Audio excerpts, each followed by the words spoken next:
an excellent point to make, that there are people that's willing to help you and there are people that are there for you. But we have to first make sure that they know that we're there for them. And I'm not just saying this is you. You have to make sure they know. But I want everybody to understand and just think about how often do we walk down these hallways? How often do we see our friends? Hey, how you doing? Oh, I'm good. Everything's good. Okay, cool. All right. And then we don't see them until whenever we see them. You know, we don't really check in and say, how are you doing? How are you really doing? Because I think when we allow ourselves to get to a place to where we stop having surface level conversations with some people, and then we start digging a little bit deeper, and we start to see what people really care about.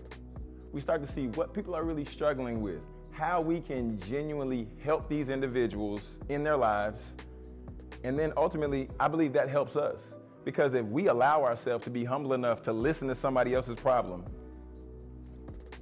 now this puts you in a space to where you're helping heal them, but then you're also not talking.